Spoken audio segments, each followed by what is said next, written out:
guys, I am Chris Kaler. And I'm Amber Fashion Kajin Cosplay, and today we're back again with you guys with Promised Neverland. Episode 6.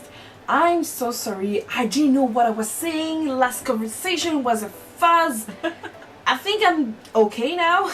Last episode was literally 2 seconds ago for us, so this episode might not be any better, conversation-wise. Okay. But we can be justified with the fact that we figured out that Ray is the traitor, but for good reasons. Yeah, kinda. For 6 years, he's been planning to leave with his friends.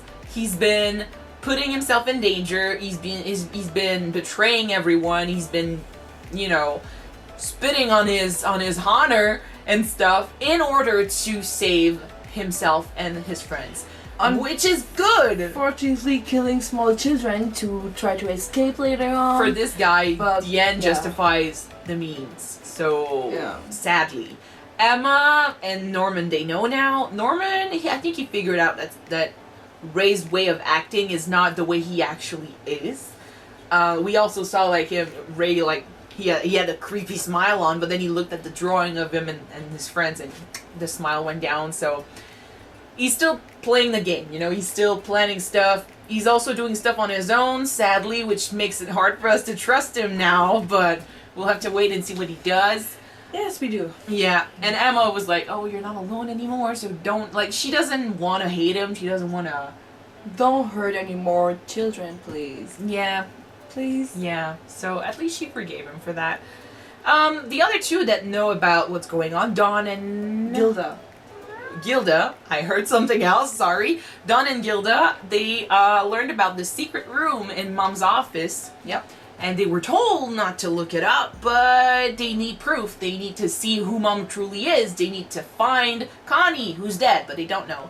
Nope. So they are in the office, they found the door, it's locked, and the office door is about to open. So someone is about to find them right there. We really hope it's Ray or Norman. Yep, we hope. Please, make it Ray or Norman. Please. So without further ado, and with the cat here, let's jump in this episode and see what happens. Alright. Already halfway through. Already. It's going so fast. Let's go.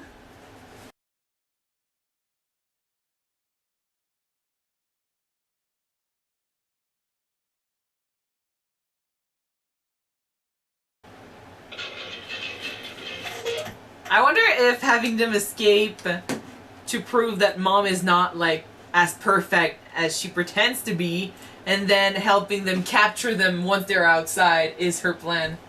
Probably. Because when she's alone, she said, oh, I'm gonna find the kids and shoot them and have the rewards and make Mom bad, so I'm gonna replace her. So I think that maybe that's her plan, yeah. Yeah. Trust in me, kids. I wanna help you. Just I'm for on her, your side. Because for her, it's not about becoming Mom, or it's not just about becoming a mom. It's about taking down Mom and then becoming a mom. So I don't know. I don't trust her. At the same time, I said it a few episodes ago. I feel like they can use her need to destroy Mom for their own plan. Leave it to Norman. So maybe ask Ray to chip in, use it in order to help. Because, I think she would like to destroy Mom, so use that, but don't trust her enough that she can betray you later on. Don't rely on her. She knows too much now, though, so they're gonna have to do something about this. She knows too much, so... She knows almost everything, yeah. And Norman's plan is on the move to, having Ray tell Mom about his fake attempt at killing her, so she focuses on a few things. I don't know where this plan is gonna go next. I don't know what he wants to do with all of that. He said it was to stall her. I still don't really see how that stalls her, because it doesn't change her what she's gonna do to stop them from leaving, So Yeah. I wonder if there's a next layer to his plan, Yeah. not just having her focus on, oh my god, you're trying to kill me, so let's focus on that instead of what they're actually doing. Maybe changing, you know, the chemicals and stuff. That's also part of the plan. I don't know if it's going to help or not. No idea. But I'm interested in where the plan is going, because they don't have much time. When I said, it's interesting because they had, like, when we were in episode 3, they said, or was it episode 4? I don't remember, but they said we have about 10 days till we escape, and there was like 10 episodes left. Well, less than 10 episodes left. There's 12 episodes. There's 12 episodes. He said that they still got a week, 7 days, and we got 6 episodes left. I don't care, like, I just thought it was funny that it's almost like we're always on a time schedule, and he keeps showing us like the calendars and stuff. Yeah. And we literally have almost as many episodes as we have days to escape. So I just thought it was a nice touch, a really nice touch. Speaking of schedules, having Ray basically say, "Oh, next shipment is going to be on my birthday. I'm being shipped out." I thought the whole thing about him being a spy was that he was not going to be shipped out. Didn't he say that he wanted to be? He didn't want Norman and Emma to be like shipped early. He wanted them to be comfortable, I guess. He did say, he wanted to, you know, be left alone and survive till the very last day. Yeah. And there's also the very last day, it's his 12th birthday. Yeah, but they're not born on the same day. Maybe. No, I know, but he could have been shipped before his 12th birthday. No, but that's why. I'm almost questioning if he sold himself in order to save their lives. I don't know. This episode, they made it a point to show that he was gonna do anything to save them too. And then we heard that he was gonna be shipped after all. And I thought he was becoming a spy in order to fakely say, "Oh, I'm gonna, you know, protect myself." We know that he's been planning this escape forever, but I thought with Mom, the deal was, I'm gonna spy for you, and in exchange, I'm gonna become like, I'm gonna be saved. So, and now having her say, "Oh, you're gonna be shipped," I'm like, what the fuck? Maybe we just understood wrong. I think either we understood wrong, or maybe he made a deal. Like, maybe he's like, he's got the best scores, and he's like, you know what? I have the best scores out of all of them, so I'm gonna go. You know, I'm gonna give myself up, and you get them away from here. I don't know. There's also this thing that Norman found under his bed. That he was like, "Oh, you say doing everything in order to save us. That's what you meant, and that's what you did." I'm like, "What did you see, man? What did you see?" And at first, my first thought was like, maybe he faked stuff. Maybe he cheated during the tests or something in order for Norman and Emma to have the best scores too, so they would not be shipped off. But I'm like, they're intelligent, so there's no need for that. So then what is under his bed? You know, what's there that proves that he did everything for them? I don't know. Maybe he made a deal. Maybe he tricked Mom into, you know, saving the other two and like keeping them for the very last shipment or something. Yeah. And he gave himself up for them. I don't know. I might be way out there in the field, you know. I may be very wrong. I don't care. I still like him. I like the character. I was about to say like his haircut, but yeah.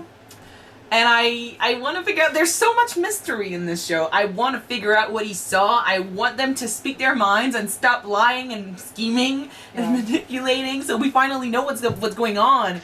But at the same time, I enjoy all the mystery, so frustrating shows are the best. Wanted to say about two things. First off, Don being so sad about being a burden and being weak. Dude, don't be so harsh on yourself. Well, I know that you cannot hear me, but don't be harsh on yourself if you don't know what's going on. If you don't know, you cannot act on it.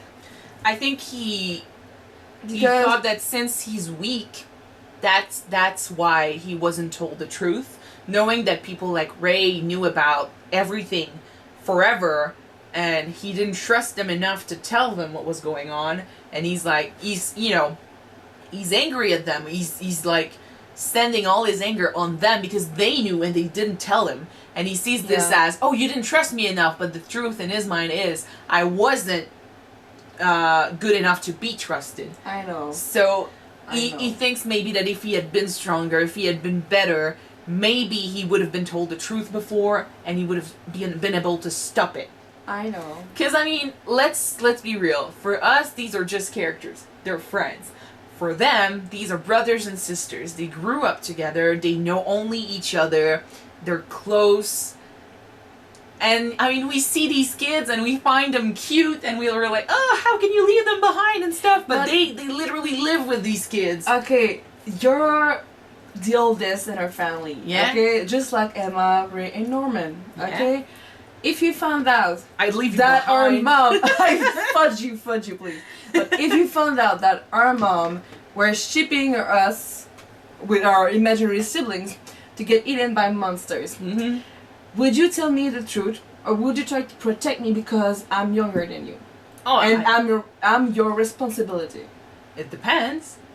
How old are you? What type of reaction Don't would you seem have? to be 10 years old, maybe 9, just like I am towards yeah, you. but considering how you and our brother, how you both are, I would tell you the truth, because, I mean, you could help me. We're not that far apart in everything, so Well, I need help to save no, us all. I understand that, but I think that for...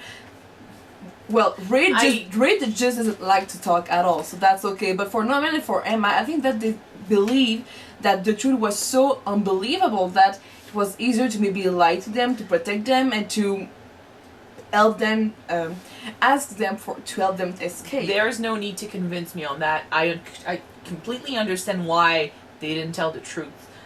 Ray wasn't, agreeing with that, but we said it before, he's not empathetic that much. He's not a people person. He's more like, obviously that's the best way to get their help, telling them the truth. And that would have, that they would not have had this whole situation in this episode if they had told the truth before. But I also understand that telling them the whole truth, they don't know how they're going to react. Are they strong enough to take it, the truth? Are they going to be, so freaking out that mom is going to notice right away? They don't know that. And it's also to spare them the hurt. But I also put myself in Don and Gilda's shoes, and I'm like, I would want to know the truth. And the fact that they didn't tell them means to them that they didn't trust them enough with the truth. I think for whatever reason. There's not a good or bad answer in this case. Yeah. You want to protect those that you love, and you don't want to lie to them. It's interesting, but I liked how Don basically, well, at first he was angry, but I found it really sad and also very interesting that he kind of brought it all back to him. It shows the connection between every single kid here, and it also makes us understand even more why it's so hard for them to leave everyone, to accept the idea of leaving everyone behind. But I think that I would have thought the same thing as him. If you didn't tell me the truth about what was going on, maybe I thought, oh, you don't trust me enough, you cannot rely on me enough to do that. So, yeah, I can understand why you thought so. And it led to beautiful apologies and great chemistry between everyone. Yeah. Ray chipped in, that's cool. But now I want to focus on why he says he was going to be shipped off. Sorry, that was my first point. I want to talk about the code Morse for a sec. Oh, the Morse code, yeah. That is a brilliant way to introduce something. And they said, I think, that they were in 2015, right? They're over at 2015. Well, I mean, a few episodes ago, they said they were... Well, if they're not in 2015, they're not that far after 2015. Because Emma said that the stamp was posed after 2015. Yeah, the book was published in 2015. Yeah. So obviously, it was, he had the book after. But I think they were like in 2015 or 2016 or something. Like, they're not that... And I mean, we're in 2020, so they're not that far in the future, And this show, I think, is a few years old, so... That's a huge clue that the guy might still be alive. And he's outside. And he knows what's up. And he's sending clues in. So, yes, it's fair to assume that there is a society outside. There are people hiding, maybe, fighting the demons. Or at least, trying to save the kids in the farms. There is hope! There is hope. There is hope. But that's important because they need something. Like, I love that they are focusing on the future. They're not just focusing on the escape. They're intelligent enough to think after we cross that wall, there is gonna be something else. You know, we need to be prepared for that, because after that, we won't have resources, we won't have time to think about stuff, we will be on the run, and we will have to be quick. So it's a good thing that they're thinking about this. Yeah. I don't think I would. Like, that wouldn't be the first thing to come to my mind, like, oh, what happens next in a situation like this where you're freaking out. You're just not this pro-development type of girl? No, but I'm just thinking that if I was panicking and thinking about, holy shit, we're about to be eaten, I don't think thinking about what comes after would be my first reaction, you know? I think like you, usually when a lot's going on, I tend to focus on one the thing here and now. No, one thing at a time. Because if you focus on too many things at the same time, you forgot stuff and you get lost. But they do it good. They do it well. Very good. I think if I was in their situation, I would focus first on escaping with everyone and then survive outside. Maybe I would be wrong to do so and I would get killed. But yeah. But my main focus would probably be, focus, surviving outside of, focus first, surviving after. Focus on crossing the wall first. Escape first, surviving after. That's right. But like I said, I think it's genius that they're thinking of after now, because they can bring more stuff, they can plan, and they won't panic as much once they're outside. If they get outside. They'll be more prepared. Yeah. So I think they're very good at this. I think they have a fair chance of surviving. For 11 years old, they're good. Yeah, they're very good. But there is so many mysteries left to solve. I think I'm very excited for the next part of the season. What's under that bed? What's going on with Ray? I want to figure it out. I want to find out. So let's move on. Thank you guys so much for watching this episode with us. If you want to see the next episode right away, it's already on Patreon. The link is in the description. So don't forget to subscribe if you want to watch it now. And if not, we'll the next one to be out on YouTube next week. So we'll see you then, guys. Yes. Bye. Bye-bye.